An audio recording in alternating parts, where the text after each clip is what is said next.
Good afternoon, everybody.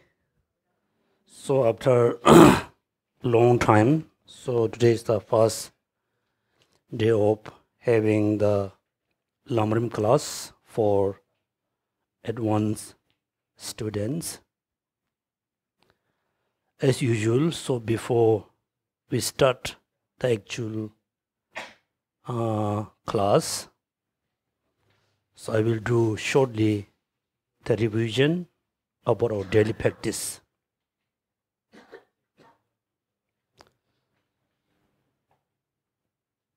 Somehow, whether you are wealthy people or you are poor, you are medium class or you are monks and nuns, somehow we always try to be happy. We try to achieve happiness. It's very common for everybody's. Even though whether you are not believer, still you are seeking happiness. So how we can achieve happiness? This is the big question. We have been trying to achieve happiness.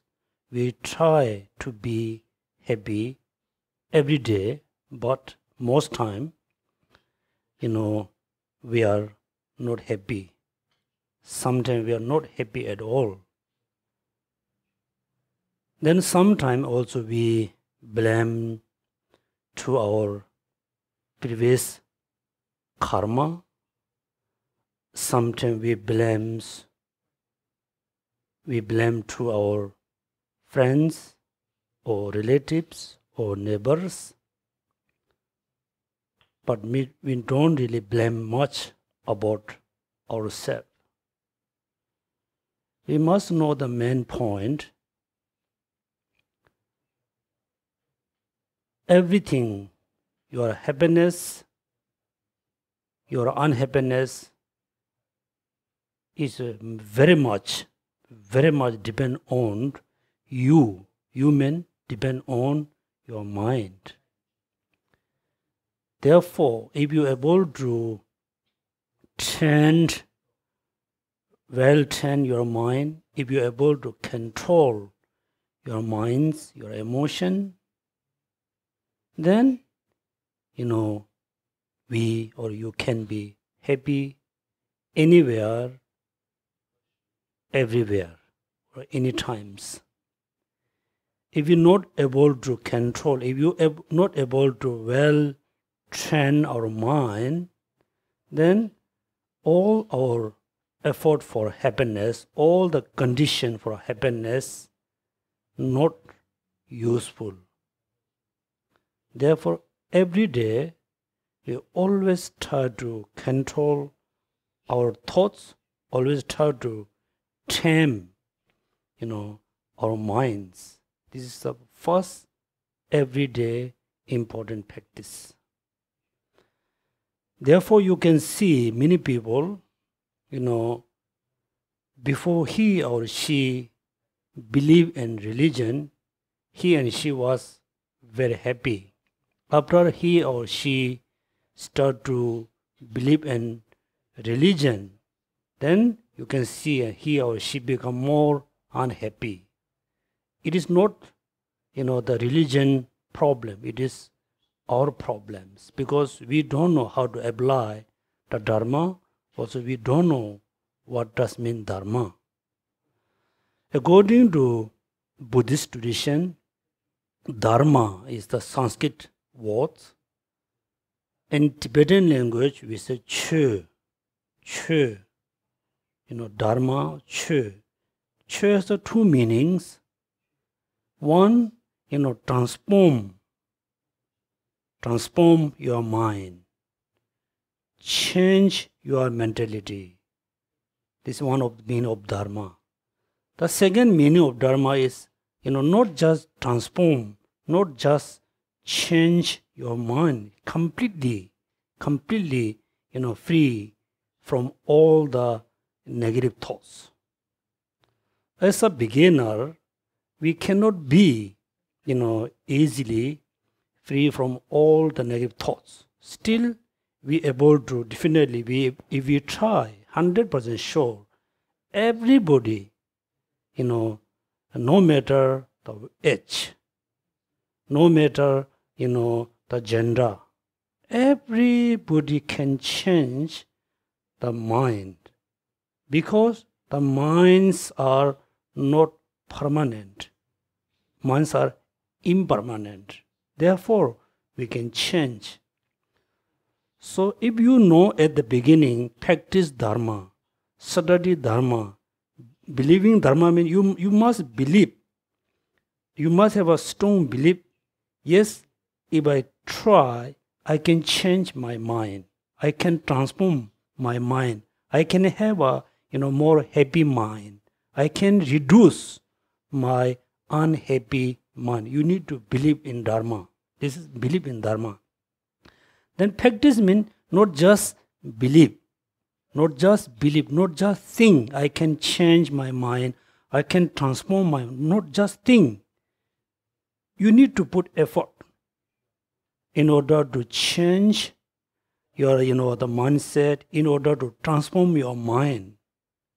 When we try to change our mentality, when we try to transform our mind, our daily, the mindset, the obstacle always there, always there. Make sure you must know, if I try, I will face all this problem. At the beginning, you must know, I will have all the, obstacles. What kind of obstacle we will have when you practice, when you transform your mind? What kind of, kinds of obstacle we will have? Only there's two obstacles. One is the external, second is the inner obstacle, and outer or external obstacle. External obstacle can be food, can be job, can be physical health, can be environment problem. Those are not the serious, it cannot be, serious obstacle for your practice. For example, you want to practice, great compassion. Suddenly, you cannot, because you are so busy with doing something. This one you can change easily. Sometimes, you want to practice Dharma and the weather is so hot. Then you feel, I don't want to practice Dharma. I feel so hot, I don't want to practice. This, the external condition, very easy to change, very easy to manage. But we never try to, manage to overcome the external problems or external obstacles. The second obstacle, when we practice Dharma, the second obstacle, which is the inner obstacle, is more serious, not easy to manage at all.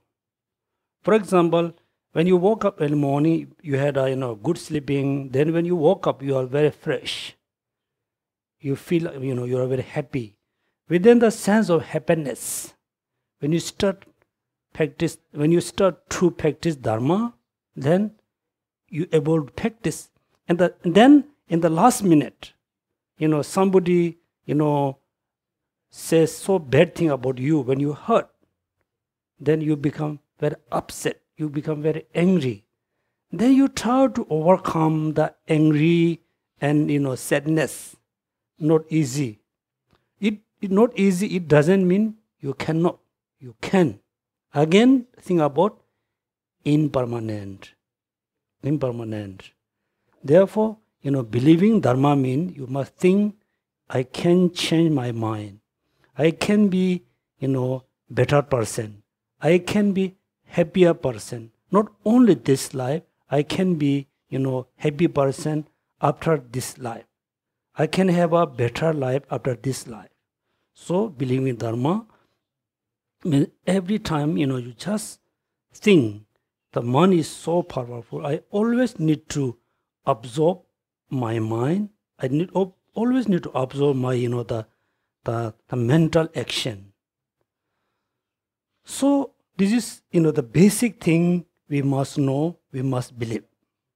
Second, we everybody, somehow, more or less, we spend our time with the practice of Dharma, doing some, Dharma's activities. But we have been doing this thing because look like it's become our culture. Look like our culture. We never think, I need to practice Dharma because I really need the Dharma. Because you think I need to practice Dharma because I'm a Buddhist.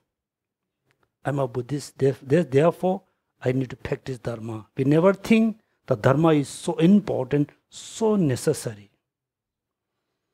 So, we need serious, belief in Dharma, not just as a culture, not just as our daily kind of activities. It's very important. Also, it's very serious, kind of very, very important. It's very serious matter. Then slowly, you can have, progress in your Dharma. So how we can really, practice Dharma? Daily basis, every day you always try to, engage in the positive actions. Always try to avoid the negative actions. The physically, verbally, mentally. You cannot say, I'm not going to do any bad action in whole my life. Yet you can say, but not that enough strong. You can say in the morning, today, since morning until, my sleeping time, I'm not going to do any negative actions. You just make a commitment for one day, or maybe just 1 hour. You can say, within 1 hour, I should not have any physical negative action, verbally, mentally. Stop to engage in any negative action for 1 hour. Then after 1 week, 2 hours. After 1 month, 3 hours. Then you can see, you can have a progress. Okay? This is how you can have, everyday practice. Then second, yes, due to your effort, due to your, aspiration, you are almost totally free from all the negative actions. You are always engaged in the positive action. When you thought, you have a, healthy thoughts, positive thoughts. When you speak with your friends, your family, you have always nice speak. The sweet, good, speak. You speak nicely. You don't have a harsh word. You don't have, the bad words for your mouth. Also, not just physically and, verbally, also you don't really have a bad thoughts. Like, harming someone, cheating someone, lying someone. You don't have this kind of thoughts. Because you put a lot of effort. And it doesn't mean, you can be free from suffering. No. You can be happy for this life, but you cannot, there's no guarantee you're really happy will for next life. You will be happy forever. No. The next you need to think, yes, if I always engage in positive actions, I always will born. I always have a, the fortunate life. Fortunate life, like human, gods, so and so. Is 100% you can say, I cannot, if I always engage in positive action, I'm not going to born in the lower realms. But it doesn't mean you will be free from suffering. No. So in order to free from suffering, then what you need to practice? Then slowly you need to practice the Four Noble Truths. Mainly the renunciation. Then, emptiness. If you only practice the renunciation and emptiness, for continuously for many lives, then you will achieve liberation. You will be free from the samsara, because you already cut the root of the samsara, which is ignorance. Clear? So you can cut, you will be free from the root of the samsara based on knowing the truth, emptiness. Plus you need to practice renunciation, then you will be, you will achieve liberation. You fully liberate. You're fully free from samsara. No more, no need to born anymore in samsara. Also, be happy in the samsara is not our goal. Achieving liberation also not our goal. As a Mahayana practitioner, our goal is what? Buddhahood, right? Becoming Buddha, Buddhahood. So look at, we are very simple, ordinary person. Our always facing lot of problems within one day. Sometimes we don't have money, sometimes we don't have enough food, no enough clothes, so many problems always there. But our motivation is so great. Wish to becoming what? Buddha, right? It is not just, your fantasies becoming Buddha. It's not just, story. In the reality, in practical, you can be Buddha. Why not? Buddha Shakyamuni, founder of the Buddhism, Buddha Shakyamuni, he became Buddha. Before he wasn't Buddha, right? He was just ordinary being. Many lifetime he was more worse than us. Maybe he killed many people. He stole so many things. He was so many times to make sexual misconduct. But due to practice, due to his serious effort, then he able to become a Buddha. So that's why we can be Buddha if we put enough effort and serious effort. Why not? Because Buddha Shakyamuni had the Buddha nature. Also we have the Buddha nature, right? That's why I always think, yes, becoming Buddha is not just fantasies, not just imagination.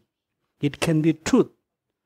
So in history, in India, also in Tibet, there are so many high practitioners became a Buddha within one lifetime. Why we cannot? Why we cannot? We think we are very busy. Actually, many Singaporeans think, we are so busy, Singaporeans so busy. Actually, you are not. Because when you open your pocket, food on your table, when you open your pocket, right? Plus, food on the table.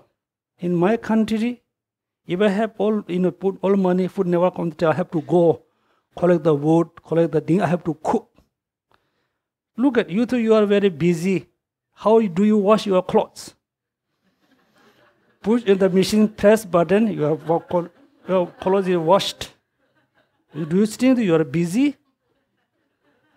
And most of even the men, you never do your hair dressing, right? You go where? Salon. Sit on the chair. Everything done by someone. Open your pocket.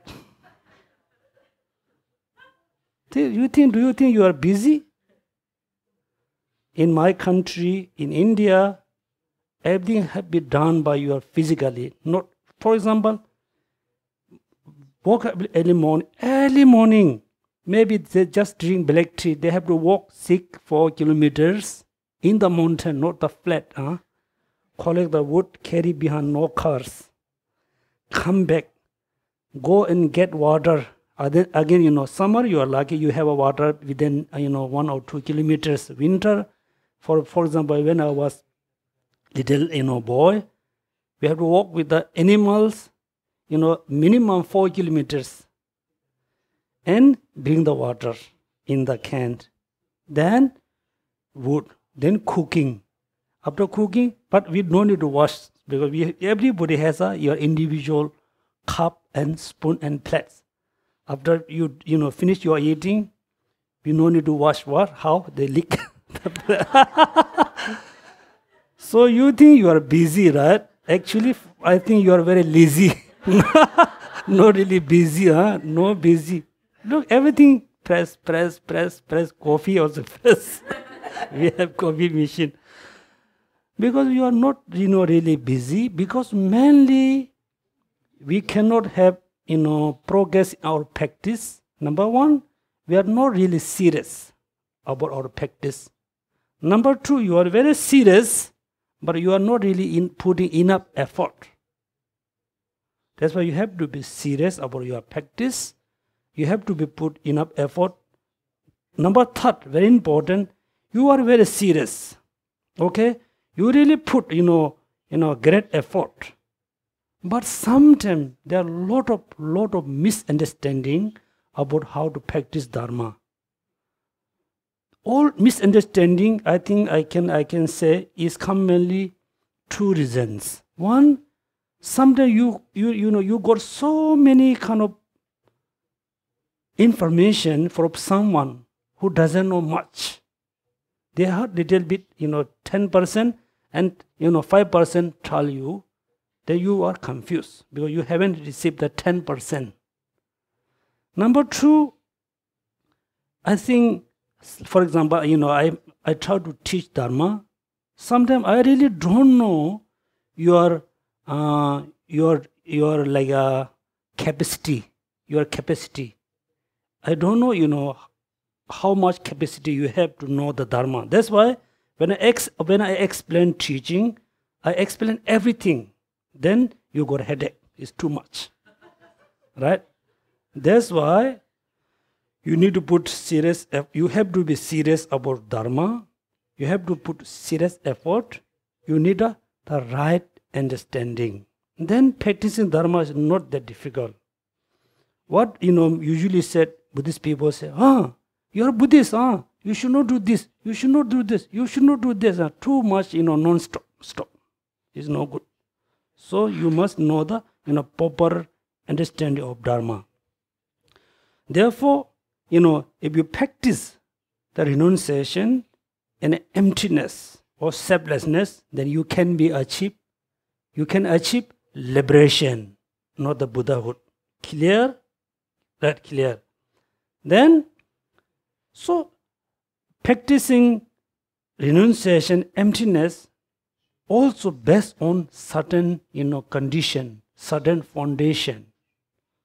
The most important foundation, you have to be ethical person. Be ethical. Be ethical. I'm not saying you have to be monks and nuns. Be ethical, be honest. Be truthful. If you be honest, be truthful, then you have a good foundation to practice renunciation, practice, emptiness. If you are not, truthful, not ethical person, cannot be ethical, then you cannot practice Dharma. Verbally, you can say, I am Buddhist. Verbally, you can say, I practice Dharma, I believe in Dharma. Actually, you are not practicing Dharma, you are not really believing in Dharma. The verbally, yes. Okay, that's why be truthful, be honest, be transparent. Within three, be honest, be transparent is relative. If you are be honest, you are very transparent. Right? If you cannot be honest, you cannot be transparent. We need to hide so many things, layer by layer. So therefore, first condition, be honest, be ethical, then practice renunciation, emptiness, and plus, you must seriously need to believe in Buddha, Dharma, Sangha. Then you will achieve liberation, not the Buddhahood. So in order to achieve Buddhahood, again here, I will be happy, right? We will be happy if we able to achieve liberation. Are you? Will you be happy? Of course, if you are able to achieve liberation, if you able to free from samsara, we will be happy. But it is not, really. It's not really. We can say it's not really fair. For example, I told you in the past, you are the best child, in your family. You are educated, you have money, you have ability. You are the best, child in your family. Rest of the family, they don't have any money, they don't have any education, they don't have any ability. Then suddenly, I have all the ability. You just go somewhere, build beautiful house, marry this someone. If you don't really look after your family, then you are considered not good person. Am I right? Not person. Therefore, look at, compare with, all rest of the people. So we here, let's say, for example, we know, yes, all sentient beings, and you have the, relationship, you have a connection. We realize, all sentient beings are used to be our parents. Now you know how to achieve Buddhahood. You also know how to free from all sentient beings from suffering. But you really, totally forget all sentient beings, wish to achieve liberation for only yourself is not really fair. Therefore, we must achieve Buddhahood. Buddhahood, right? Now you know the differences between liberation or Buddhahood. Sometimes in books say, fully, liberation. Liberation must be 75%, full, what you call full enlightenment.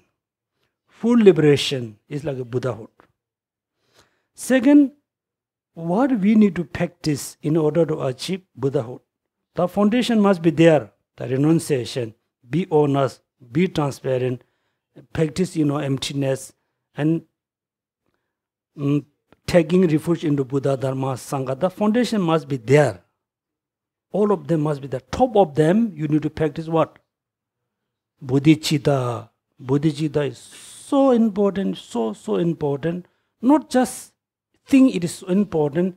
We must realize Bodhichitta is one of the most important mind we must generate. Bodhichitta. That's why Shantideva said, if you wish to accumulate merit, practice Bodhichitta. If you wish to purify your negative karmas, practice Bodhichitta. Bodhichitta can be used in order to achieve liberation, Buddhahood, purifying, accumulation. So Bodhichitta is so important. Bodhichitta plus Bodhichitta. Then 6 perfections. 6 perfection, 6 prajnana paramita, 6 perfection. So what is the connection, 6 perfection, practice of 6 perfection and becoming Buddha? What is the connection? That's why we must know the point. For example, at the beginning, why we need to take refuge into Buddha? Why? Why we need to take refuge into Buddha? Why? Why? He said Buddha is good. Should not say. Because you should think, I am totally ignorant person. I don't know anything how to achieve liberation, how to achieve Buddhahood.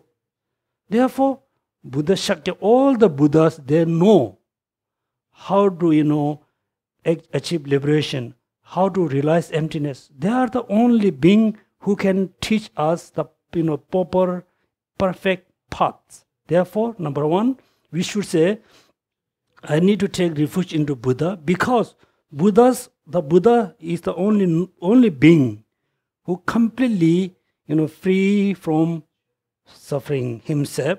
Also, he has all the perfect knowledge how to overcome all problem and suffering. That's why Buddha can be the best teacher.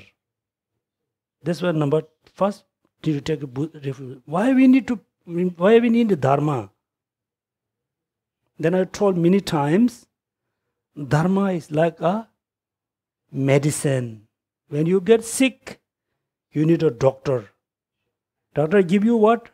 Prescription. That means Buddha is look like doctor. Buddha can give us prescription, like teaching. Then third, when you have a prescription, what you need to do? You need to buy the medicine. Buy medicine, not only just buy. What? That you need to eat. You need to eat how many times? One time? It depends on the sickness. For us, we have a serious cancer. We have to take the Dharma medicine every day continuously until you fully recover from the samsara. That means taking medicine is look like practicing Dharma. Medicine need to take every day. That we need to practice Dharma every day. That means second, Dharma. Third, Sangha. I told you many times, Sangha is not just, I'm talking about just simple monks and nuns like me. Sangha, who really have the, high knowledge, high experience about Dharma. Then you must, I hope you know why we need to take refuge into Buddha, Dharma, Sangha. Then why we need to be honest? Why we need to be transparent? If you are not honest, that means you are lying. You are hiding. You are lying. When you are lying, that means you are already engaged into one of the action, which is physical. Physically three, right? Also, when you are cannot transparent, then you are stealing, you are lying. Every day you are engaged into the negative action. And transparent and truthful.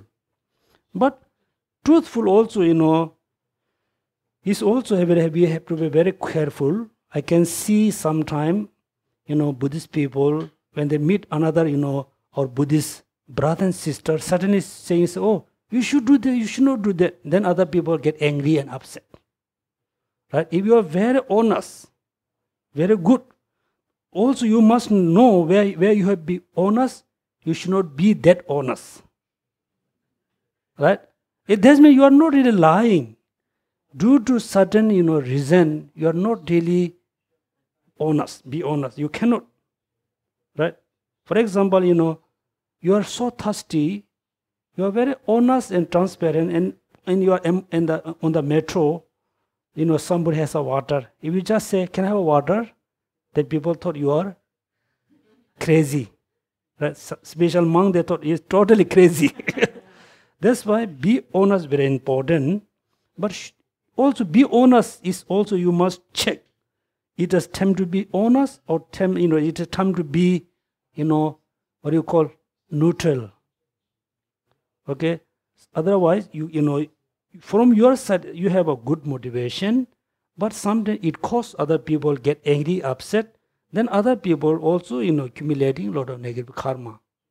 That's me, honest, transparent. Then I told you renunciation. Many people have a misunderstanding about the renunciation. With Tibetan words, I don't know English, the renunciation. Tibetan we call nge jung. Nge jung. Nge jung. Nge means definite. Definite. Nge means definite. Jung means definite, overcome. Definitely overcome. That means, for example, first you need to realize you have a serious headache. Right? First you need to realize you have a serious problem in your head. When you realize I have a serious problem, then what you need to think? You will think, definitely I need to see a doctor. Definitely I need to take a medicine. Definitely I have to take the medicine continuously until fully recover from the problem.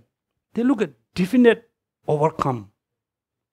Definite overcome. That means you really need a strong, aspiration, strong kind of mind. Definitely, 100% sure, I need to overcome from the samsara. I need to overcome the root of the samsara. The renunciation, right? This doesn't mean renunciation mean, you need to practice renunciation. Many people thought, how I can practice renunciation because I need a house, right? I cannot throw away my house. I need a clothes. I need a food. I need a money. I need a job. Of course, right? You cannot say, how I can practice renunciation. I need everything. I can say, yes, you must have everything. You must have everything. You must need everything. It doesn't mean you don't need anything. But you really need a mind which is, I really need to overcome from the suffering and the cause of suffering. Renunciation.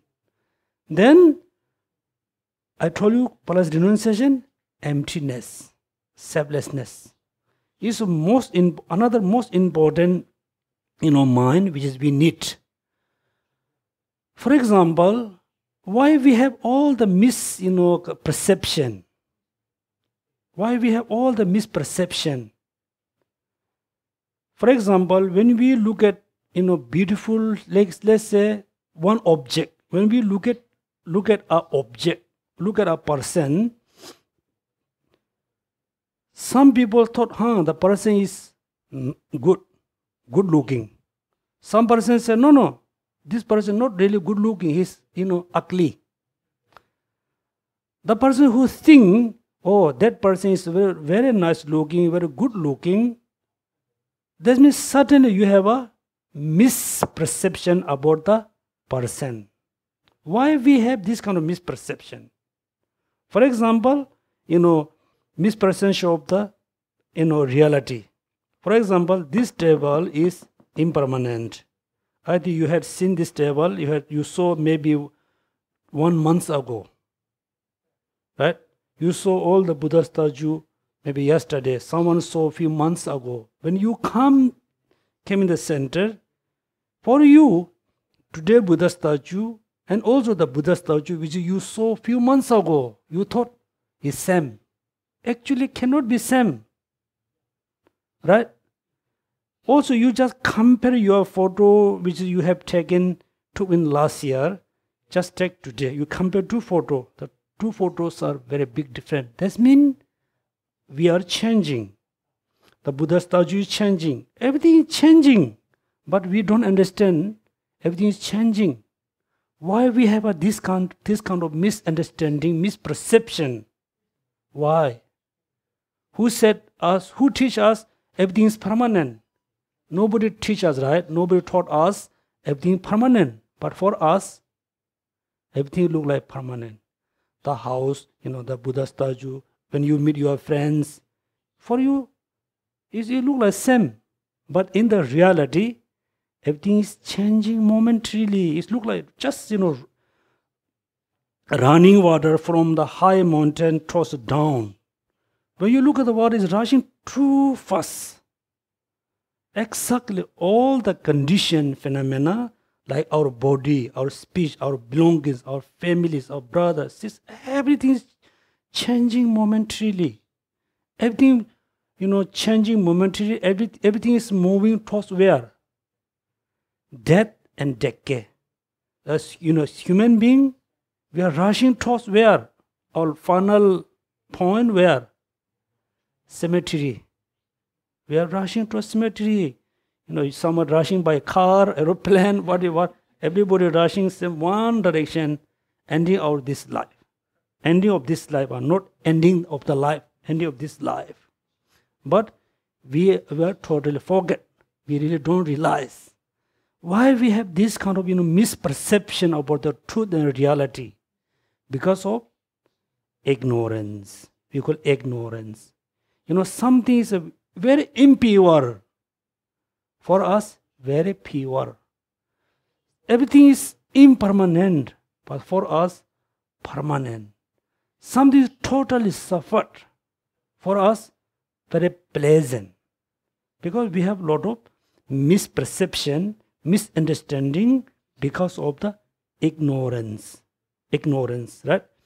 Now, therefore, you need to practice renunciation in order to have a, sure, 100% kind of sure you really want to, get out from samsara. Then you need to realize emptiness in order to reduce, in order to, eliminate the ignorance. That's means you can see why we need to take refuge, why we need to take, why we need to practice renunciation, why we need to practice emptiness. So why we have to be honest, why we have to be transparent. Now you can see the point. The next, I told you, in order to become Buddha, Bodhichitta plus, plus Bodhichitta plus 6 perfections. 6 perfections. What are the 6 perfections? Number 1, generosity. Number 2, ethical discipline. Third, this you must know, generosity and ethical discipline. Sometimes ethical discipline first, generosity second. Sometimes generosity first, ethical discipline in the number 2. Is there's a different order according to different text. Number 3, patience. Number 4, joyous effort. Number 5, meditative concentration. Then number 6, wisdom. Make sure this is so important order, okay? Number 1, ethical discipline. Sometimes Buddha teach first ethical discipline. What's the point?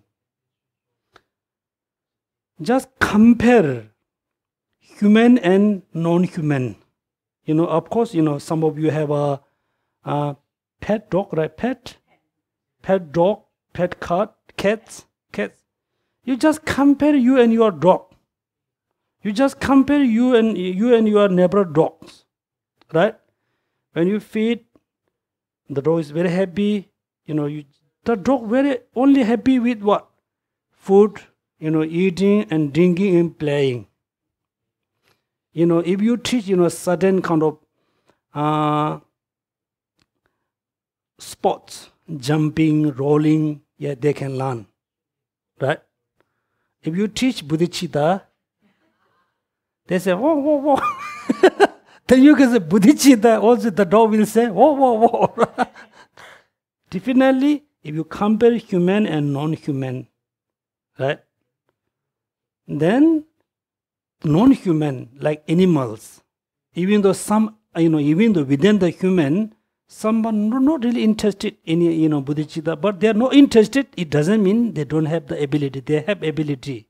But human and compare animals, animal doesn't have the ability to, know the Bodhichitta, to know the Dharma.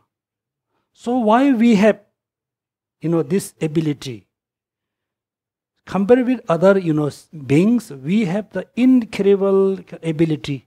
We can think properly. We can think for many years, right? We not only this life, also we can think next life, after next life. That's why we have an incredible, ability. We have a very, amazing mind because we are human. Not 100% all human has, but 90% human have this kind of, ability. That's why first you think I'm very lucky to be a human. Then question rests here, why you are human? Why this is this being our dog and cats? Why? The answer, right? Buddha said, generosity raise wealth. Generosity raise or emerges or produce wealth. Ethical discipline born into you into fortunate life, human and gods. That's why in order to practice Dharma, in order to know, the Dharma, first you have to be, human or gods, the divine being. So the most important cause to born as a human, what? Ethical discipline. Ethical discipline. That's why in Buddhist tradition, the precept, vows, so important. You have to be very ethical discipline. Physically, mentally, verbally. Physically, for example, I am a monk, I dress as a monk, I dress monk dress, I'm a monk. Even my mind is not really tame, I have more words than the lay person. If I don't tame my verbal, I can have a lot of bad words than the lay person. That means, ethical discipline, not just, physically you look like a monk and nun. Your mind have to be very tame. Your body have to be very tame. Your verbal have to be very tame. When whoever you speak nicely.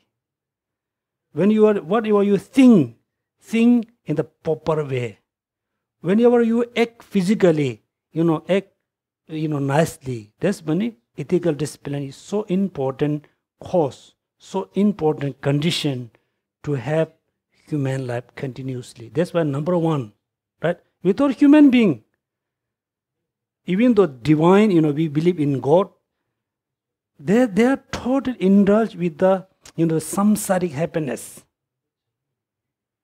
They don't have a really time to listen about, teaching. They don't have a time to practice Dharma, because they are so totally indulged. For example, when you walk on the street, Singapore hardly you cannot see. India is very common. When you walk on the street, many people are very drunk. They're totally drunk. If you ask the person, hey, let's go for teaching, he won't go.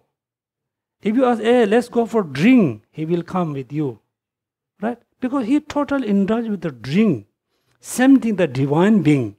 They also totally indulge, totally, the mind is totally go with the samsaric happiness. They don't have the experience about suffering. They don't have a time to think about Dharma. As we human has the best opportunity, we can think.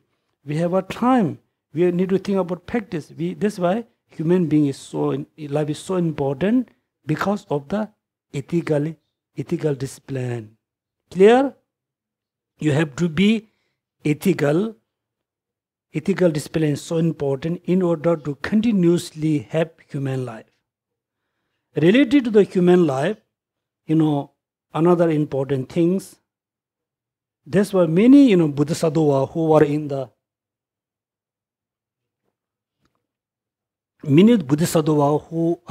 other realms, other world, they also always wish to born in this planet, in this world as a human.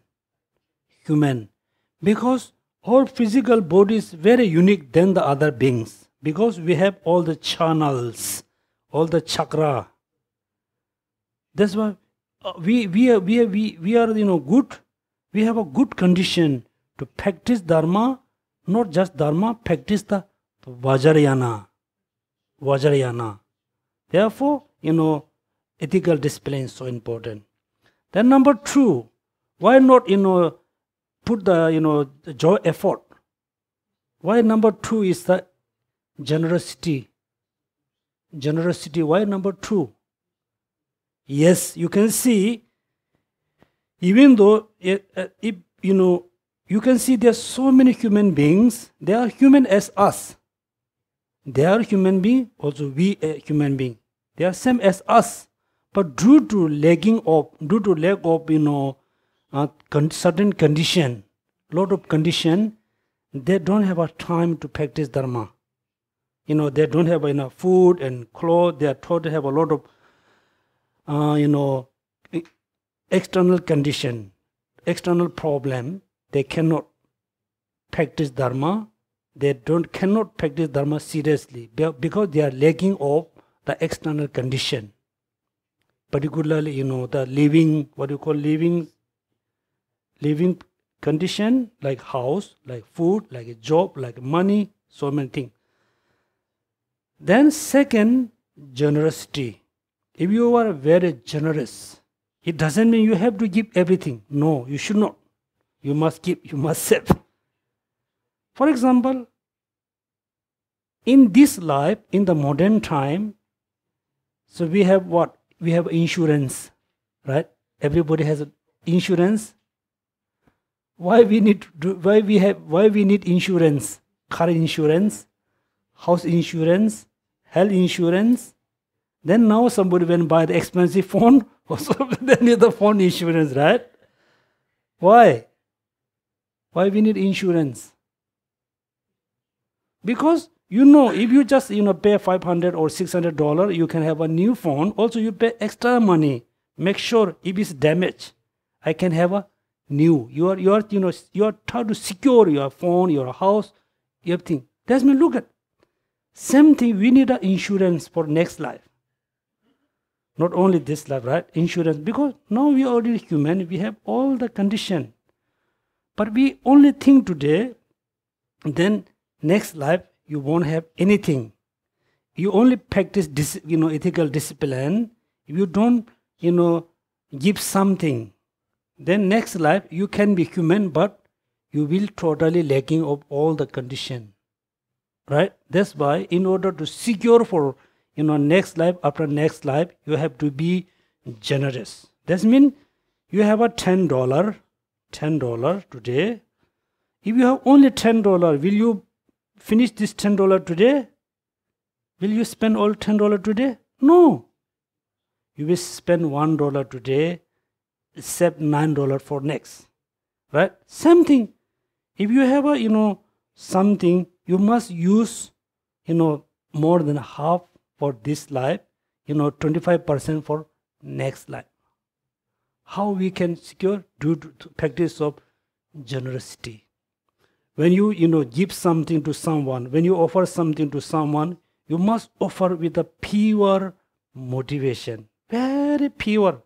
Doesn't care the person is a Buddhist or non-Buddhist, the person is monks or not, you don't care. You just offer how much you can with a pure motivation. Right? Then generosity. Then we believe. I say just believe because it's so, we really cannot really understand the result, the consequence. Therefore, in generally, in Buddhist tradition, all phenomena we can divide into 3 types of phenomena, right? 3 types of phenomena. What are they? Manifest or visible or manifest phenomena. Second, hidden phenomena. Perry, what happened to you? Number 2, what? What's number 2? Oh, very good, very good. Okay. Manifest phenomena. Look at, we no need to use any logic in reasoning that TBC is here or not. Right? Mustafa there or not. We no need to use any logic in reasoning because we can see where is very visible for us, very manifest for us. Is no need to use logic in reasoning. Then second, hidden. There's some phenomena is there, but when we look at, you cannot see. When you try to hear, you cannot hear anything. For example, next life. So far we believe for next life, but nobody's went to next life, came back. Right? Have you heard any news? Somebody went to next life and came back again? We will say, oh, he's a ghost, right? We have one very famous Tibetan master. He's very intelligent, also very honest. He was born in Amdo, then he moved to Lhasa. Then finally, before 1959, he moved to India. He was very intelligent. Within few months, he became master in English, also master in Sanskrit. Then he traveled Sri Lanka and Thailand that time, before 1959. That time he didn't have a camera. He just do all the temples and monastery and culture and people in the painting. He was very incredible, intelligent person. And also he was very honest. Then somehow he was in prison in Tibet. Then one day I think he knew, today is the time to leave this world. Then he invited his friend, asked them to do some chanting. Then he said, anyway, today I'm going to go to the next life, the famous topic in Buddhism. The famous topic Buddhism, which is next life. Today, somehow, I'm going to go to next life. He knew. Then he said, unfortunately, I cannot tell you there's a next life or not. He said, unfortunately, I cannot tell you there's a next life. Right? Let me look at the next life. Liberation, practice generosity, you will have a lot of wealth for next life. Those are what we call hidden phenomena. Because these things we can trust, we can believe based on what? Logics and reasoning. Right? This is what we call hidden. The very hidden phenomena. There's another phenomena which exists, but is for us totally hidden. We don't know anything. For example, if we think about the previous, continue of our body, this body come from where? Our parents. Parents come from where? The great parents. All the way just go until 1 million. Then that phenomena come from where? Go 10 billions. Now finally, totally became darkness. It doesn't mean there wasn't there. There was, but we don't have the ability to know. There's a very hidden phenomena, right? This means related to the, the generosity. If you generous, if you very always, be generous, then what happened? Huh? Good? Maybe you will become total beggar. If you're too generous. No, doesn't matter, So what we believe, if I give something to someone, this consequence I will have for in next life. This we believe, right? We believe. That's what we call hidden. Number 2 is generosity. Number 3, passion. Passion, right? Look at, first, you need to practice ethical discipline, then you will continuously born as a human or fortunate being. Not only that, in the past life you have to be generous. Then you have all the condition. Then yes, we are a human being now. We have all the condition, more than enough condition. Then number 3, passion. Passion. Right? Patient is so important. Every kind of area, patient is so important. When you practice, when you study Lamrim, be patient, please. Otherwise, you open page, it's too thick, I cannot. Right? Be patient. Then when you practice Dharma, at the beginning you are very fresh. You meditate on, let's say, great compassion. After 10 minutes, you feel tired. Then you cannot be patient, then you go. And you practice Dharma, then you feel thirsty. And you give up. Right? That's why patience is so important. That's my saying, practice ethical discipline, you can be human. Practice generosity, then you will have all conditions. But you have to be patient. Right? Patience is so important, particularly in this moment, this day. Everybody is so busy. The rest of the people is so busy, you cannot be busy, right? You cannot be lazy. You have to run with them. You have to go with them. Otherwise, you cannot fit in the society. So everybody is so busy, So busy. If you lost, that's why many people lost patience. That's why, someone lost patience with the families, friends, relatives, neighbors, husband, wife. They lost patience at the end, become so many problems because no enough patience. Patience, right? Patience. Then number 4, joyous effort. We're not saying effort, joy, effort. That means, look at, you are a human being right now. We are a human being.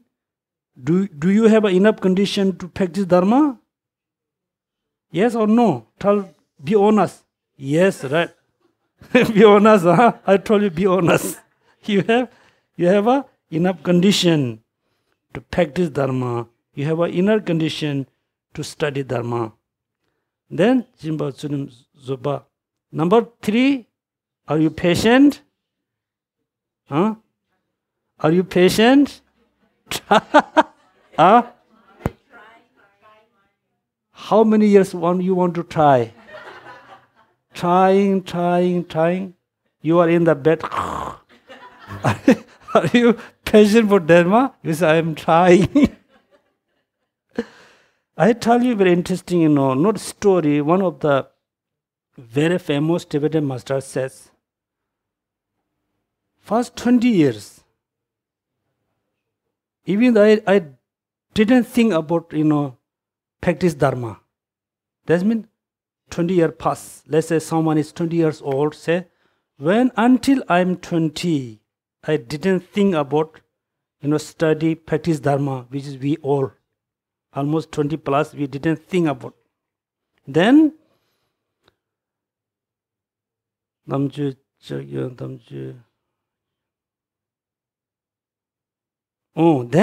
after 20, then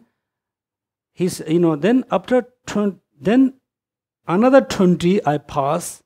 I always think I want to practice Dharma. It passed how many years? 20 years. Now the person become 40 years old. Then after 40 years, then let's say, then I'm too old. I'm too old, I cannot. Then it's become almost 60 years. Then all, life is finished. That's why, be patient.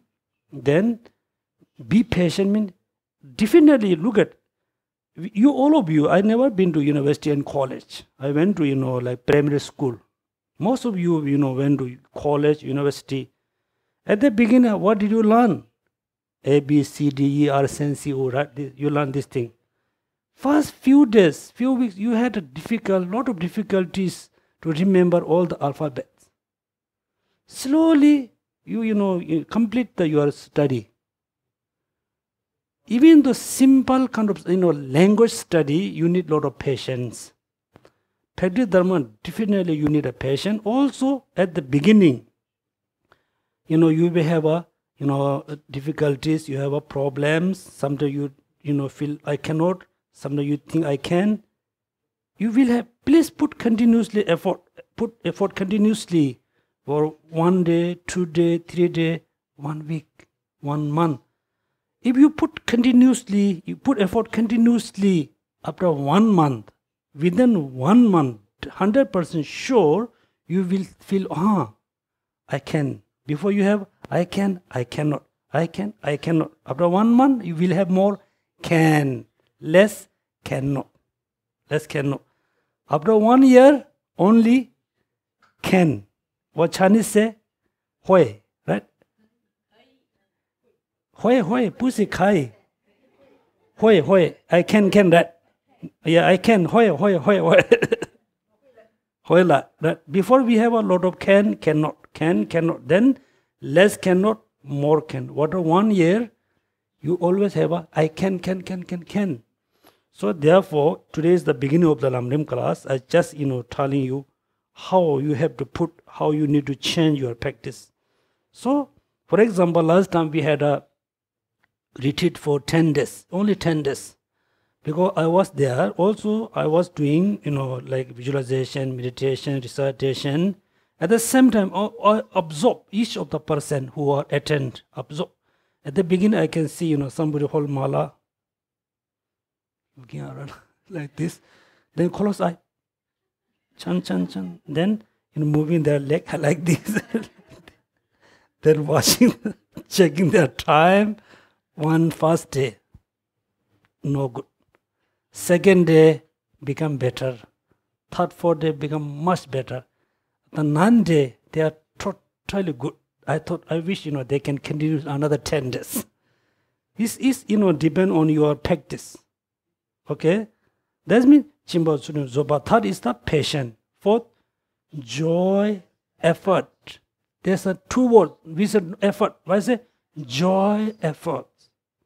If you like, then you can have a joy, effort. If you don't like, you can have effort, but you not joy, effort. So important, joy, effort. Therefore,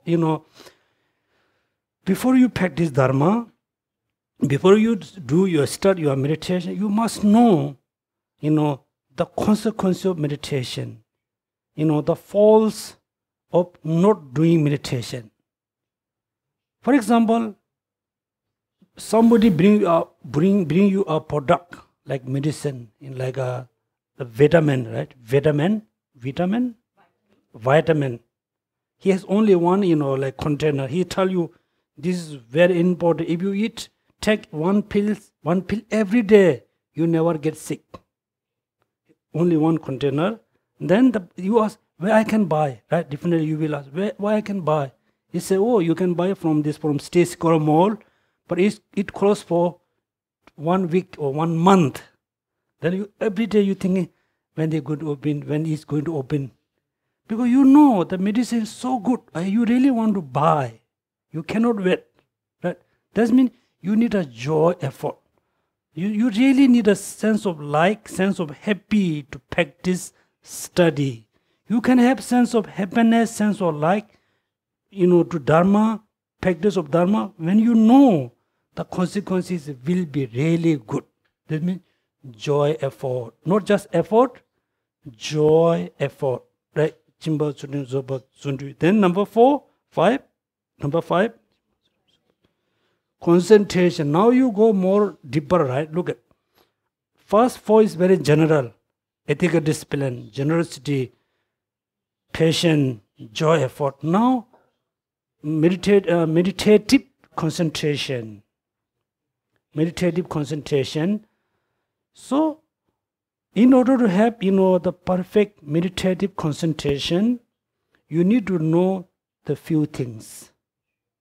If you just, without knowing, the proper condition for meditation, then when you are alone, there's no any disturbance around you. When you are totally alone in your room or alone in temple, nobody around you, no any disturbance around you, you think your meditation is good. I'm able to meditate on something. Suddenly, there's sudden disturbance, that your meditation has gone. Because you don't know, you are lacking certain condition. This one, we can teach later. Now I think we can have a tea break. Okay, so we'll resume our class. I just explained you the 6 perfections, right? So in order to become Buddha, renunciation, Bodhichitta, as well as 6 perfections. Within the 6 perfections, the last, which is wisdom. The wisdom is most important, factor for achieving Buddhahood, also achieving liberation. Wisdom. The wisdom can be different levels. For example, the conditioned phenomena. Condition means the things which is depend on causes and condition. Clear? The things, for example, this book, it is permanent or is it impermanent? Is it impermanent? Because this is conditioned phenomena. That means it depends on so many conditions arise from causes and conditions we call conditioned phenomena. So knowing, all conditioned phenomena are impermanent is also, wisdom. Then also in all conditioned phenomena changing momentarily, it's very subtle moment, it's changing moment. Also we can call, realize this also wisdom. Now we are not talking about just, wisdom. We are talking about the wisdom which is realize emptiness. Emptiness. So I told before, what's the connection between realize emptiness and becoming Buddha or achieving liberation?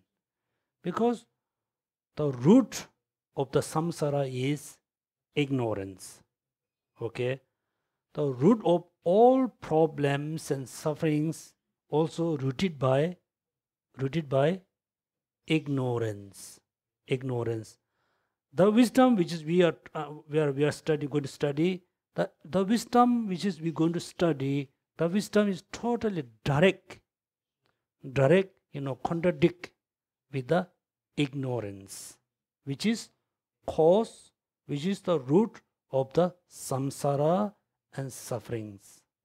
Right? Now you can see wisdom is so important. Without the wisdom, we cannot overcome from sufferings and problem, because we cannot, get rid of the root, which is ignorance. Right? Ignorance. When you practice, wisdom, then you can achieve nirvana. Nirvana has two types. One is the nirvana which is merely only free from samsara. Second nirvana is much higher, which is Buddhahood. Okay, Buddhahood also we can name, nirvana. Also the liberation also we can name as a nirvana, right? So we will start from the nirvana. Also today we are supposed to start our class. Page number what? Huh? Look at me, not look at your book. We supposed to start page number? Huh? Yeah, I also used to do like that. When teacher asks question, which I look at.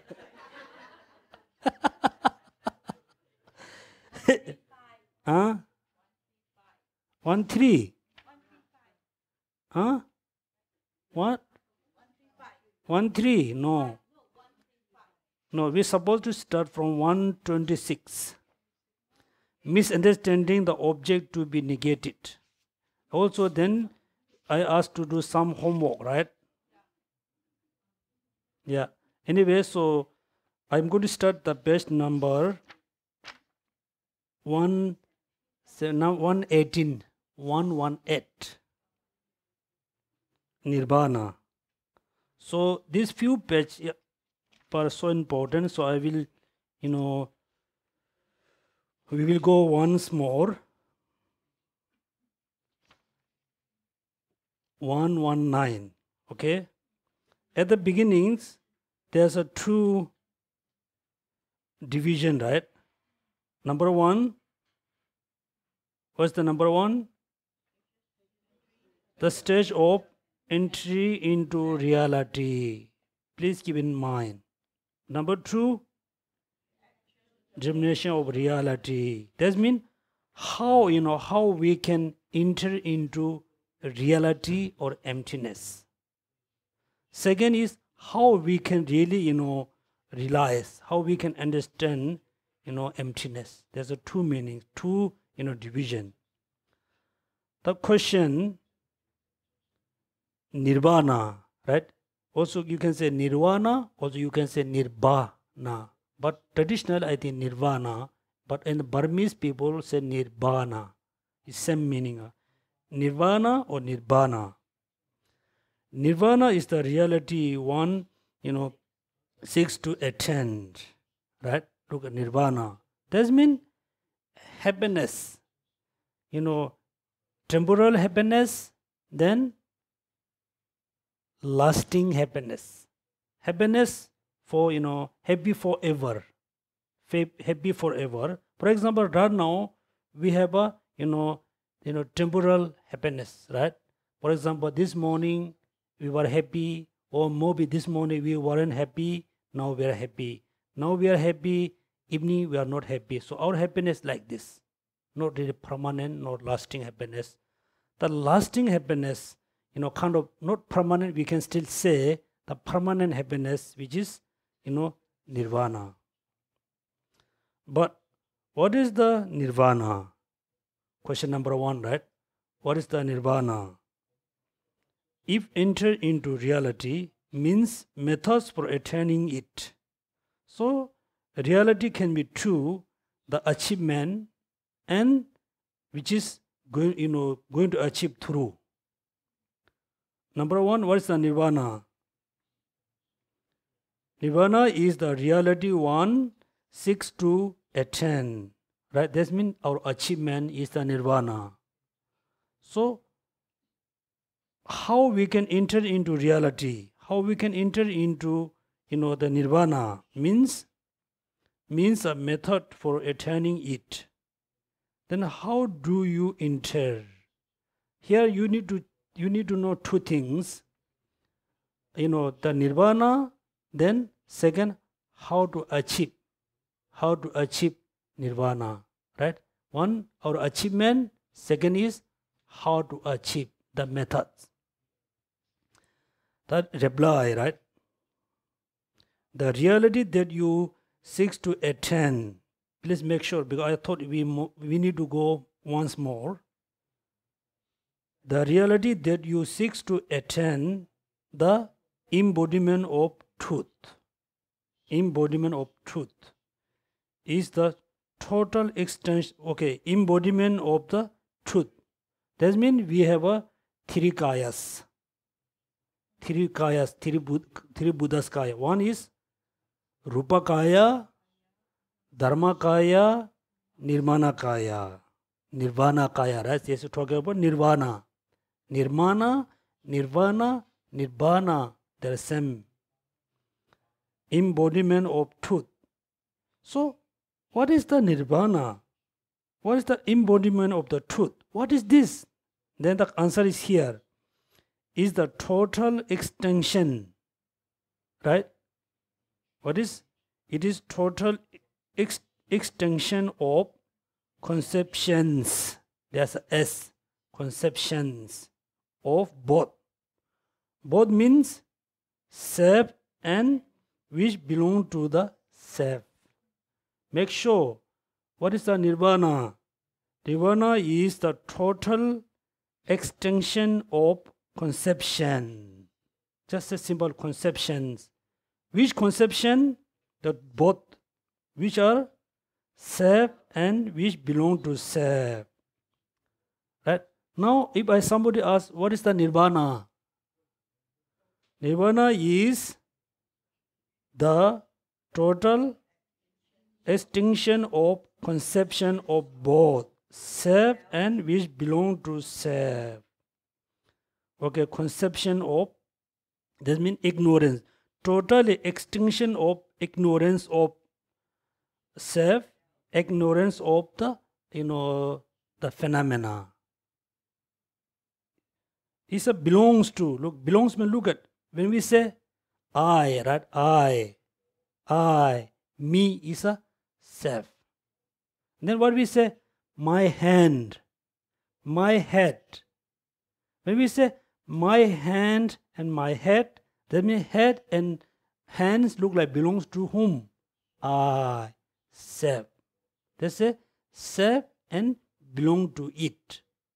Make sure first we are talking about self mean I, and second is the things which belong to I, like my hand, my house, my things, my friends, everything belongs to you. Okay? Self. Okay, once more. What is the reality? What is the nirvana? Nirvana is total extinction of conception of both the selves and belong to the self. Now you know What does it mean? Self mean I, me is because self. Belongs to mean the things look like belongs to I. For example, my friends, my relatives, my house, my car, this thing look like belongs to the I or self. Not only that, now look at another ad here, belongs to the self. Then specifically by stopping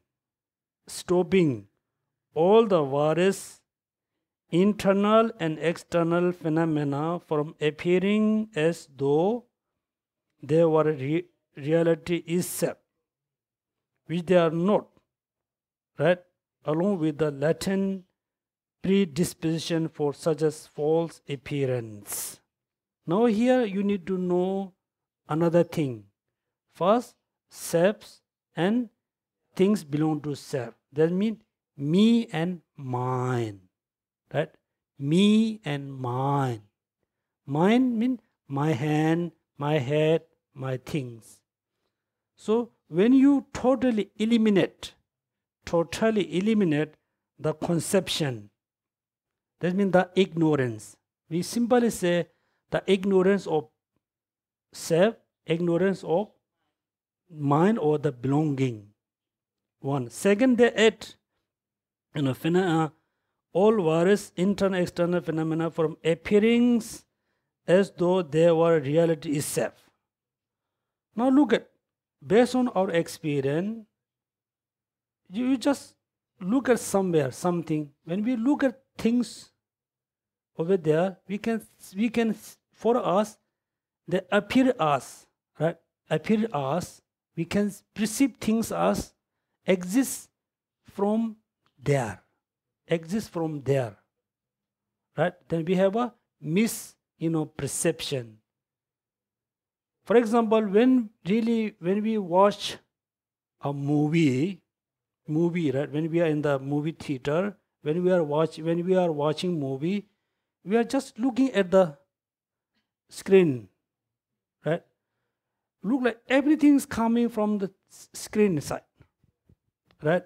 But reality coming from where? From the projector. But we totally forgot we are not really watching there, right? We are watching there. Then when we think, everything is coming from this side, we have a misunderstanding. That means when we look at any phenomena, your belongings, your friends, or whatever you just look at, for you everything exists from the object side. From object side, right? Object side. This is the misunderstanding. Thus, not only extinction of the conception, also extension the misperception. Okay, you need to know first what does it mean nirvana. Nirvana means nirvana is the total extinction of perception of both self and belonging to self. Not only that, total extension of the misappearance. Right? So we go step by step, be patient. Then second, they are not, along with the latent predisposition for such a false appearance. Now here talking about one is the root, which is the conceptions.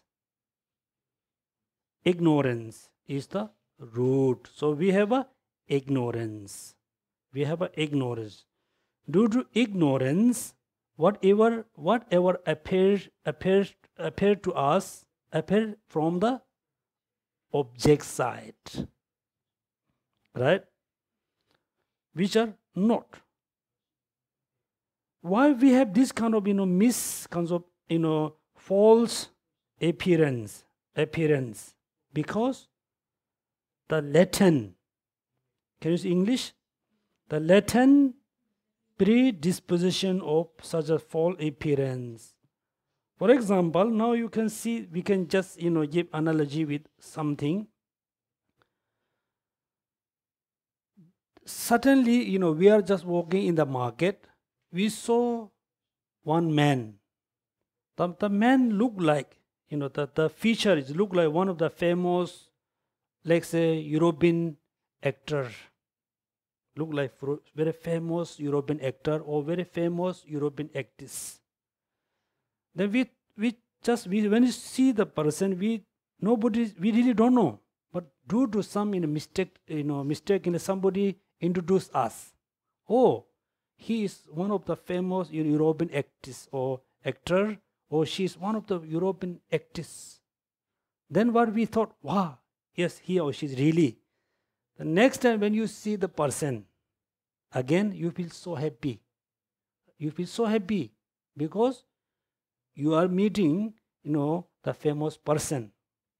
But in the reality, the person is not the real person. You got the misintroduction. Somebody introduced you, he or she is very famous, film actor or actress.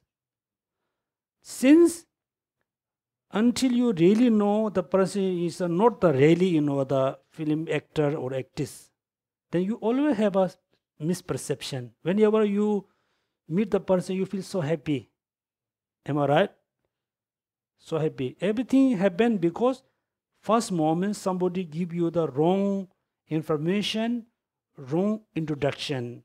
The wrong introduction leave you imprint in your mind. Imprint your mind. Since whenever you see the person, you feel so happy, then you can see the person is so so good, so look so nice. That means we have a ignorance. Due to ignorance, that we have the false appearance. False appearance means appear as exists from the object side. Okay, now you learn here what does mean Nirvana. It says, totally extinction of conceptions, as well as, what do you need to say?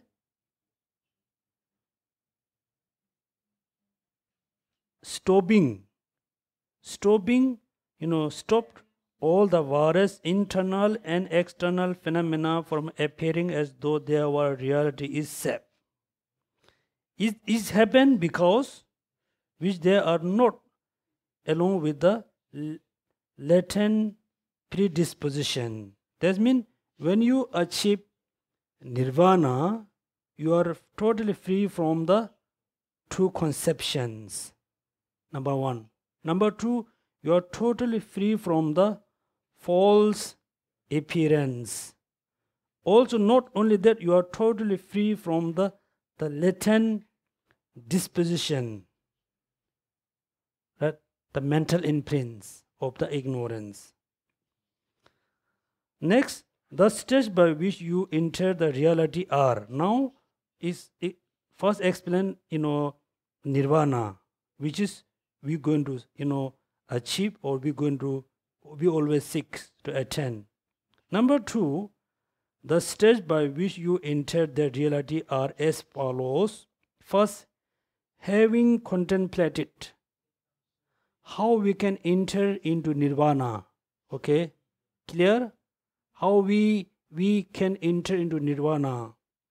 First, having contemplated in dismay the faults and the disadvantages of second existence. Clear? What you need to do? You need to do a lot of contemplation about faults and disadvantage of the second existence. Then you should develop wish to be done with it. You should develop a wish to be done with it. Then that means, again, okay, you should think, I'm not happy today. I'm not in happy samsara. If I stay samsara continuously, I never be happy. Then you need to know the faults the problems of the samsara. Samsara. So when you really know, the faults and disadvantage of the samsara, then you got what? You got a strong wishing. You have a strong wishing, you got strong aspiration to be free from the samsara, to be free from the suffering. Then understanding that you will not overcome it unless you overcome its cause. Right? Everybody wish to overcome from suffering or samsara. We have a just wishing. It is not enough. You need to do what? Unless if you overcome its cause, then you will overcome from the samsara. Right? It's same thing. When you think I need to recover from the sickness, then you need to, you need to clear the root of the sickness. Clear? Sickness. Otherwise, you cannot. That's why, for example, you got wound, right? Wound, serious wound. You just apply, simple cream on it.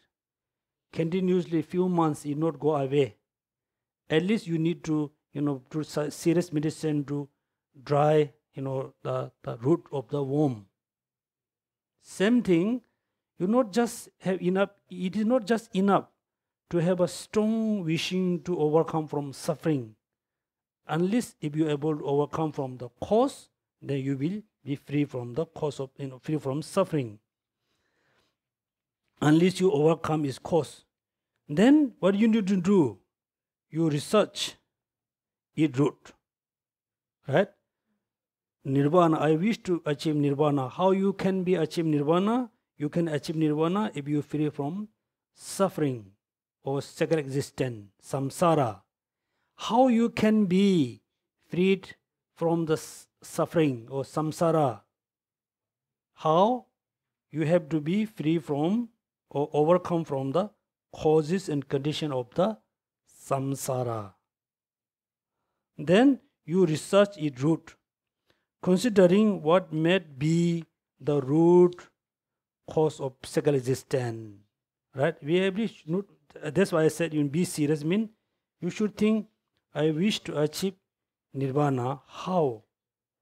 If I free from the samsara, then I'm already in Nirvana. How I can be free from samsara? If I free from the cause of the samsara, then I will be free from samsara. For example, when you free from the cause of the sickness, then you are free from the sickness. When you are free from the sickness, that means you are already, achieve, happiness of the free of the sickness. Clear? Then when you do research, study, how you can study, considering what may be the root cause of existence. Then you will thereby become certain from the depth of your heart that is a refining view of the perishing aggregates or ignorance. This is a very confusing word. Simple you can think, after you have done research, then you will notice the ignorance. Actually, the ignorance is the real cause. Real cause. Then you then need to develop the sincere wish to eliminate that. Right? So first, liberation. Second, how you can be liberated. If I free from samsara, then I already liberated. How you can be free from samsara? How? If I am free from the cause of samsara, then I will be free from samsara. What is the cause? Main cause and root of the samsara? Ignorance. Then you really need to think, depth of your heart. From this sincere, you need to think, oh, I must sincere wish to eliminate that. That means ignorance. Clear? Okay. Now you go from the root. What's the root of the samsara? Ignorance. How you can be free from samsara? How you can be free from samsara?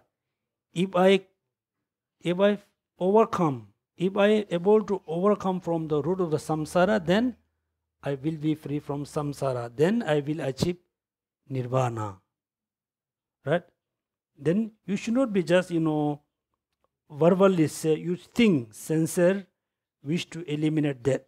Next, right, see that overcoming the refining view of the perishing arrogance depend upon developing the wisdom. That means seeing that what you see, you saw, ignorance is the root.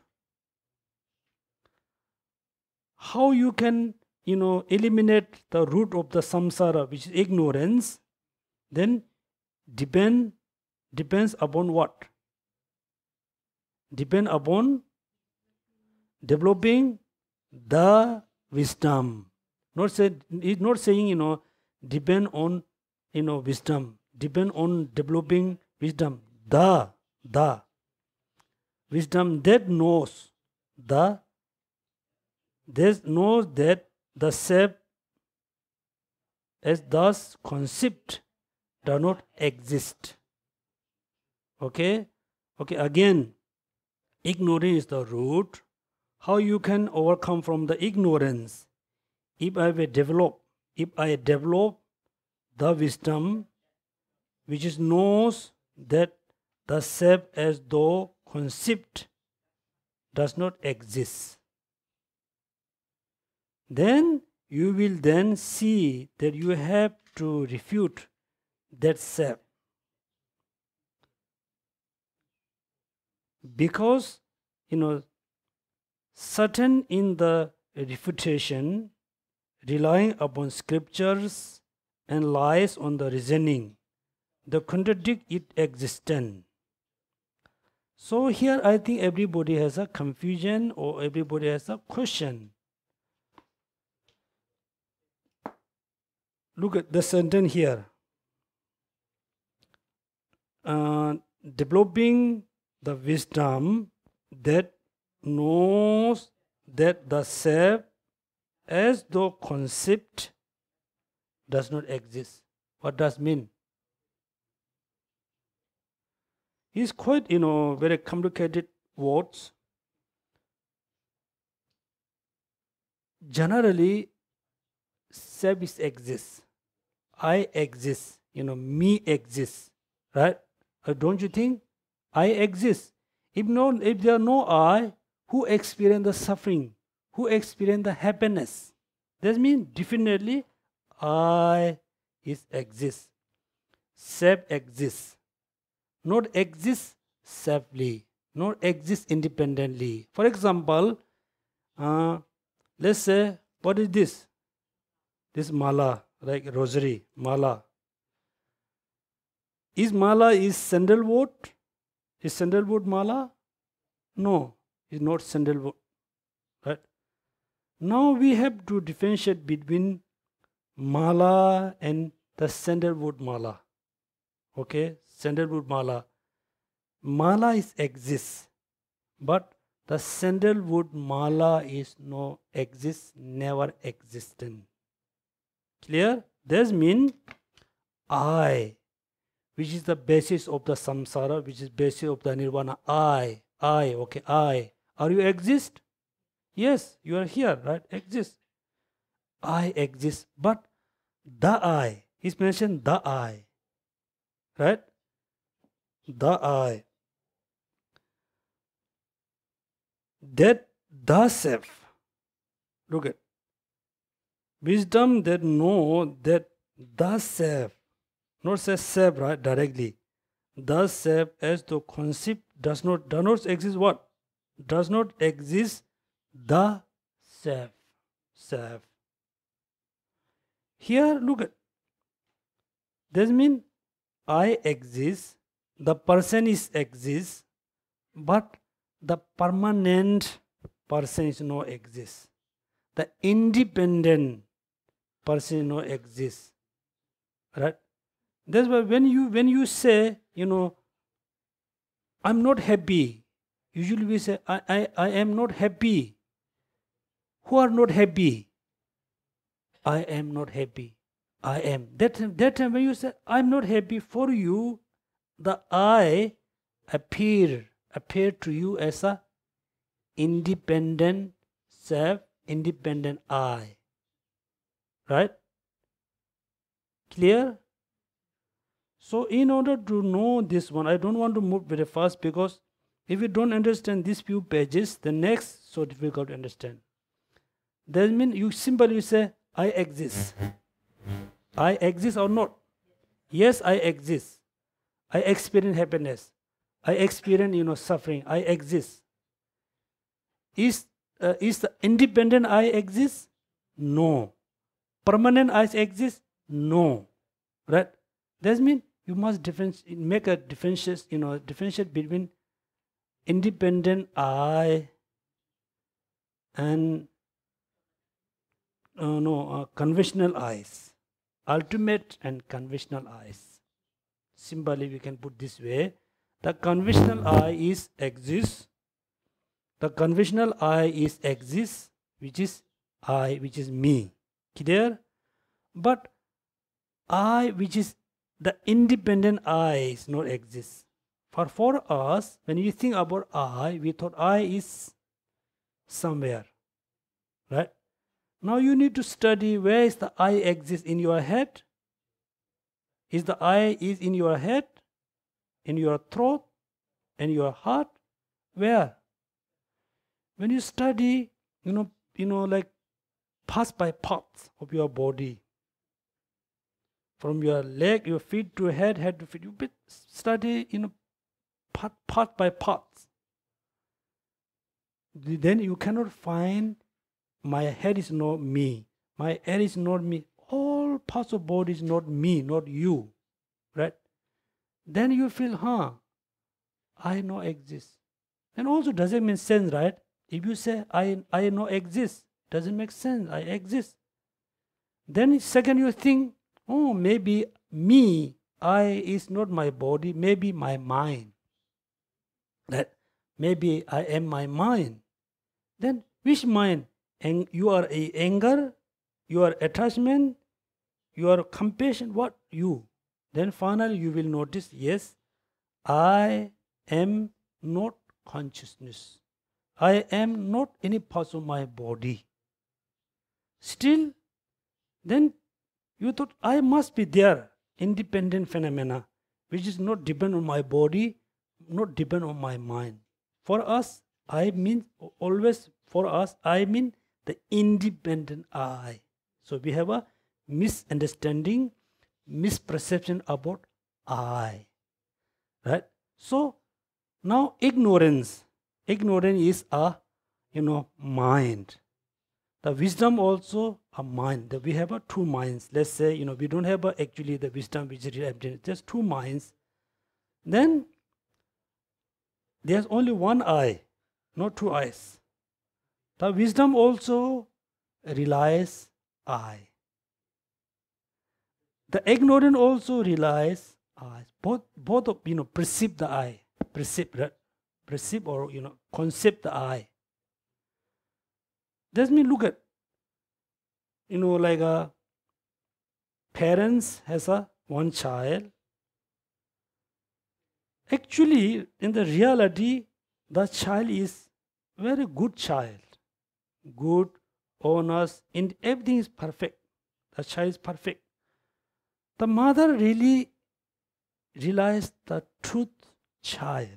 The mother said, my child is good. Yeah, my child is good, intelligent, honest, good. Due to some condition, father always have a lot of negative thoughts, very negative father. When the father look at the child, father can see what child? Bad child.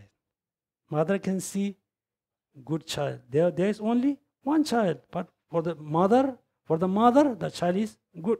For the father, the child is very bad.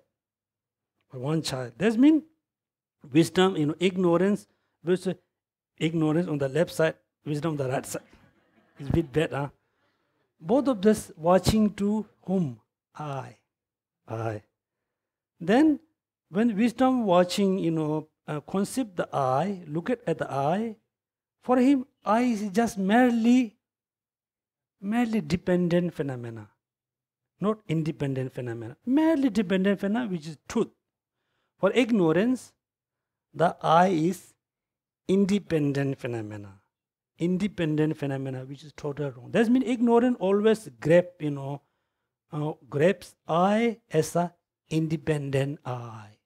For the wisdom, I is merely dependent. That means, look at, now you can see, I hope you are more clear.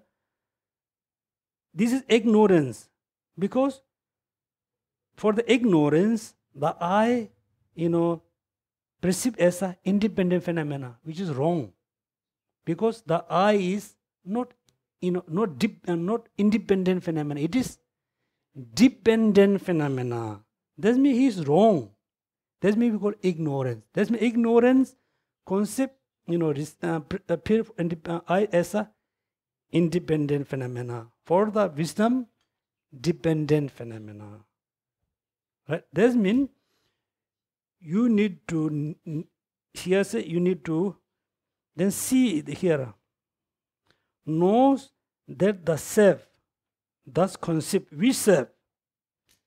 The independent self, concept, but does not exist. Which one does not exist? Independent self, inherent self is not exist. When you realize I is exists, but the I is not independent I, that means slowly you will notice emptiness of the I. Next, look at, you will then see that you have to refute that self. What do you need to refute? You need to refute that self, which is the independent self. You need to, deny. You cannot accept the independent self. Then be certain in that refutation. How you can refute? How you can refute, the independent I? How? You cannot refute just chanting, recitation, right? If you chant a lot of chanting, recitation, say, please, refute the ignorance. You cannot. But what you need to do here is mentioned upon what? Rely upon scriptures and lies on reasoning. That means you need to read, books about which is explain the independent eyes no exist. The book which is totally, against with the independent self. Also, you need to use lot of logics and reasoning, which is totally opposite of the independent self. Now look at, now you got quite good. I can see you got quite good idea. Okay, what's the root of the samsara?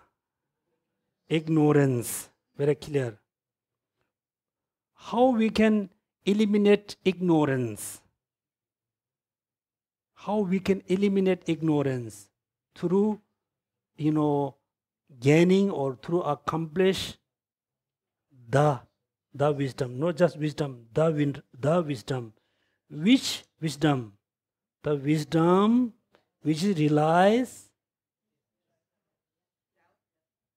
which is simple. You can directly, you can say, when you don't have to remember all the words, simply say the wisdom which relies, just merely dependent self. The wisdom relies what? Merely dependent self. The wisdom which is merely relies the dependent self is against with the ignorance. Because ignorance perceives the self as a independent. For example, I told the example one, between parents, there's one child. In the reality, the child is a very good child. The mother realized the truth. Always see the child is good. father cannot realize the two, which is, the boy is good. The father always have a bad thought about the boy, the child, because father don't understand. Father is total ignorance. Okay, that means here's two things: the wisdom and ignorance. You can. That's why you need to read, books, scriptures. Also, you need to learn certain logics and reasoning, which is right reasoning that contradict is existent and proof is non-existent. When you read the book, this can prove independent self is no exist. Okay, you can prove dependent eyes exist, independent eyes no exist. This is look at very important words here. This is an indispensable technique, right? Technique for anyone who seeks liberation. That means what we are seeking? We are seeking liberation. So we must know this point. How we know? I wish to achieve liberation. I really want to, achieve liberation. How? I need a wisdom. Which wisdom? The wisdom which realizes the truth self, the reality self, which is merely dependent self. If I realize merely dependent self is total against with the independent self, which is against with the ignorance. Then when you able to, change ignorance, then you able to change samsara. Then you able to achieve liberation. Unless if you're not able to, change, like we call, disturb the root of the samsara, you cannot disturb the samsara. If you cannot make a disturbing for samsara, you cannot achieve liberation. Clear? Okay, next we move little bit more.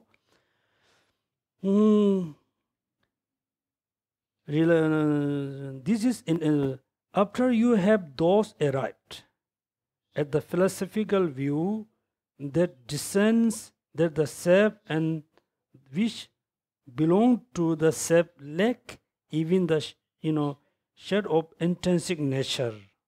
You should accustom yourself to that. This will lead to the attainment of the embodiment of the truth. Right? That means you really have to reach what?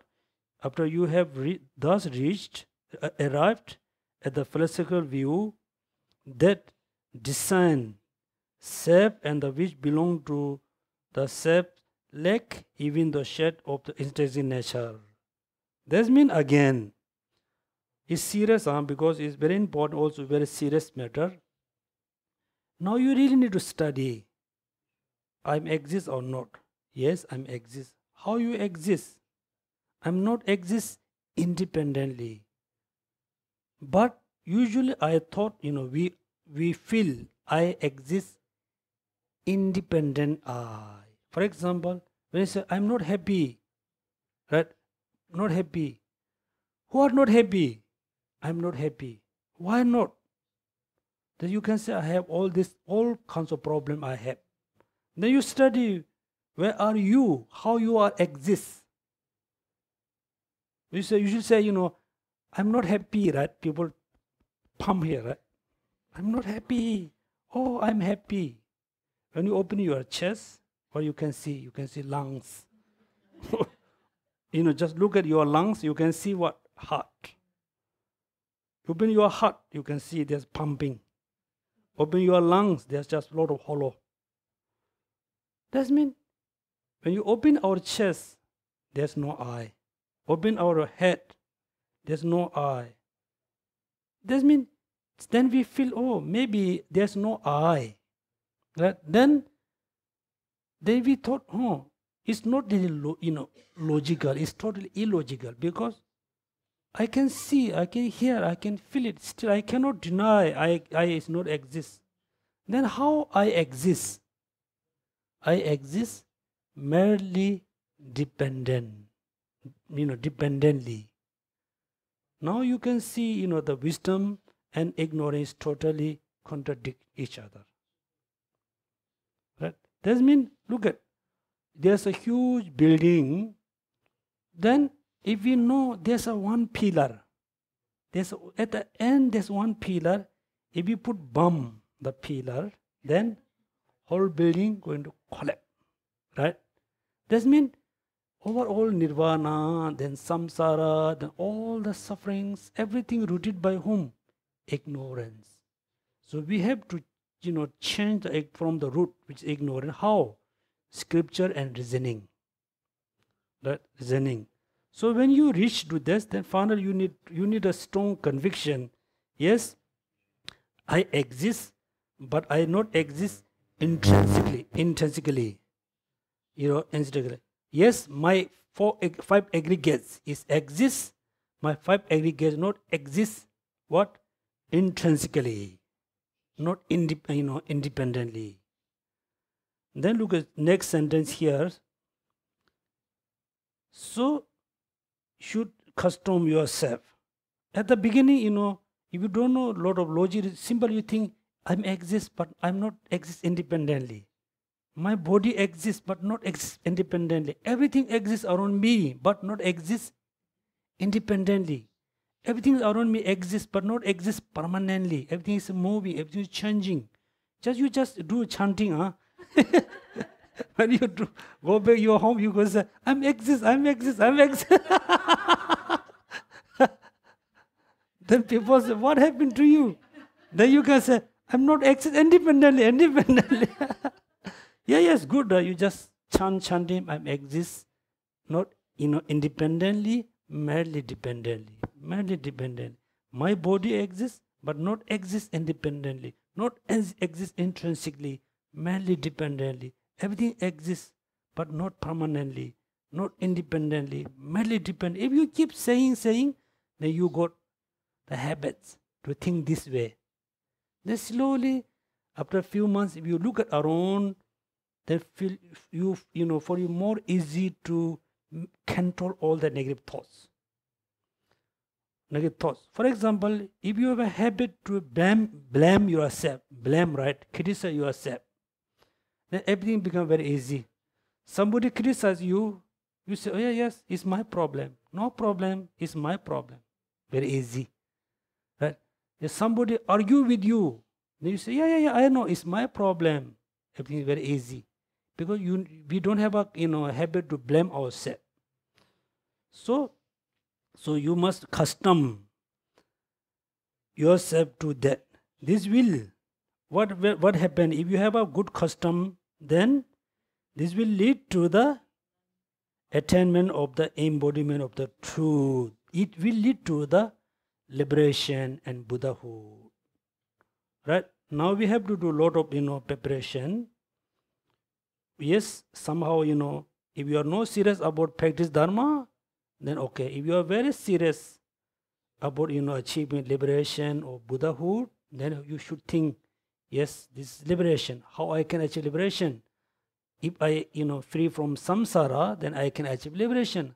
How I can be free from samsara? If I free from the root of the samsara, then I can be free. So what is the root of the samsara? Ignorance. How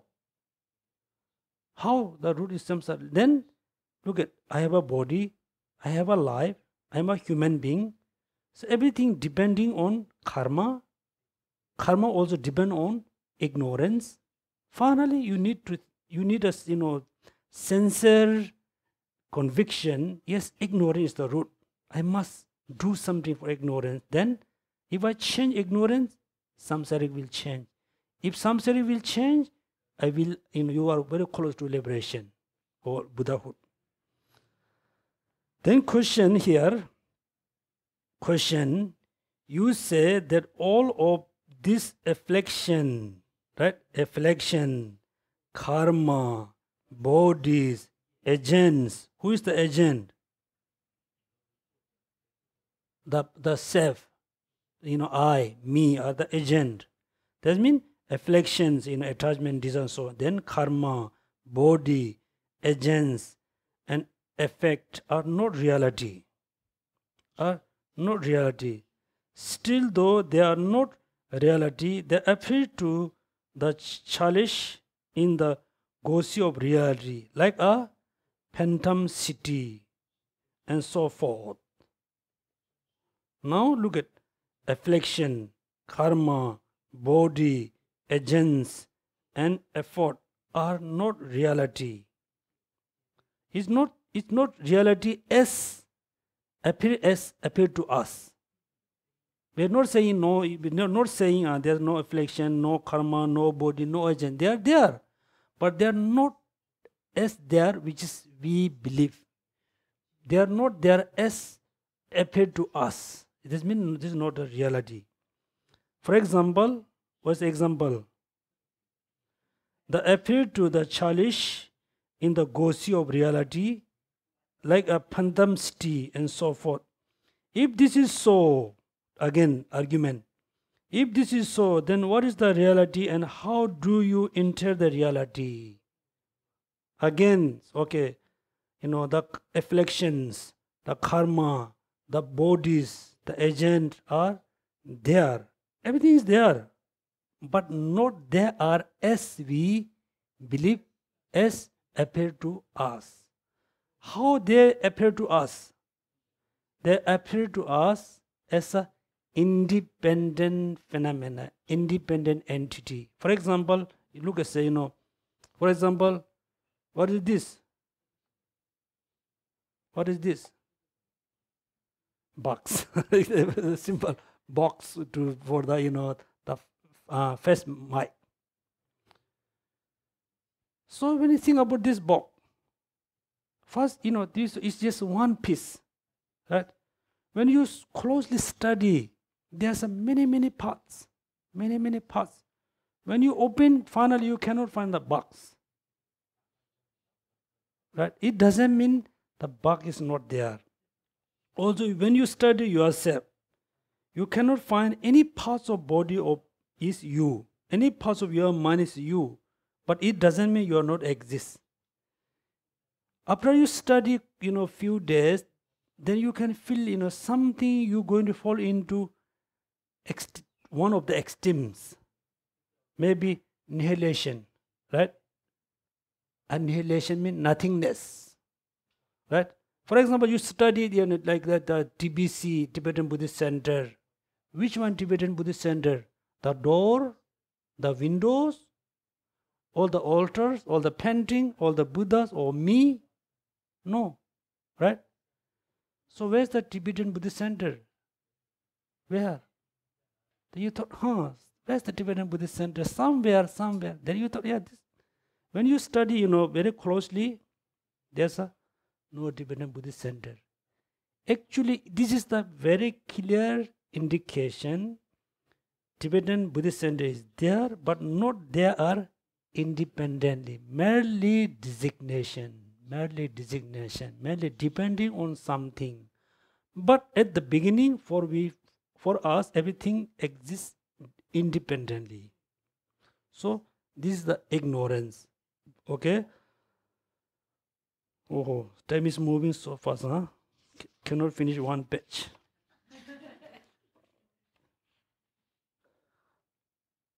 Then there's a next question, right? You says, the Madhyamaka, the master says, that all of these afflictions, karma, bodies, agents, and effects are not reality. Still, though they are not a reality, they appear to the chalice as the ghost of reality, like a phantom city and so forth. If this is so, then what is the reality and how do you enter the reality? Reply.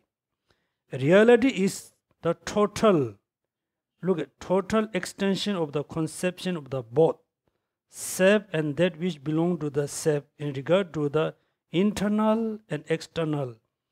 This being a result of the non-apprehension of intense internal external thing.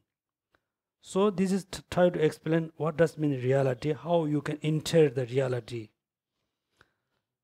Then there's another sentence coming from where?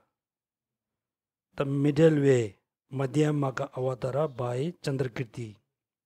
What is the sentence? Can you read for me in there?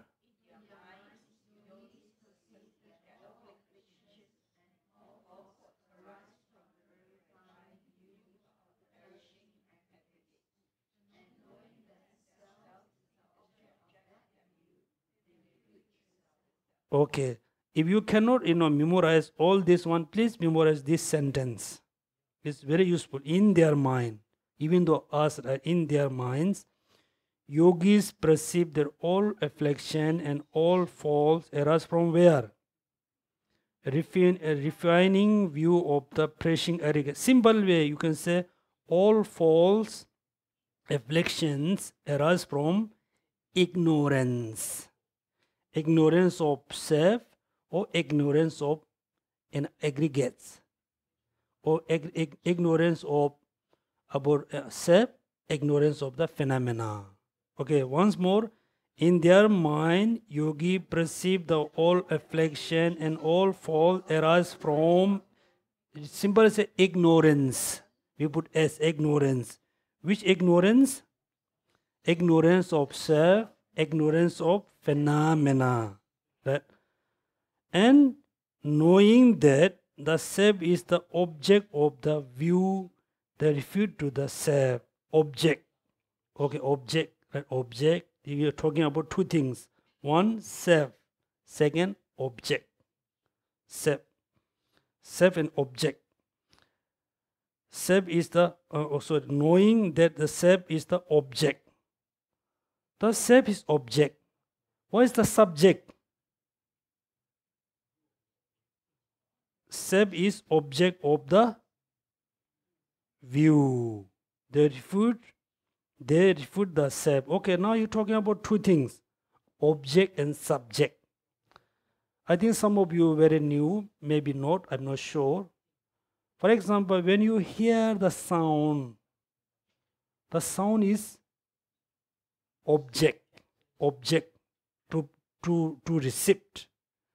Received by whom? Which? The air consciousness. Okay? The air consciousness is subject. The sound is object.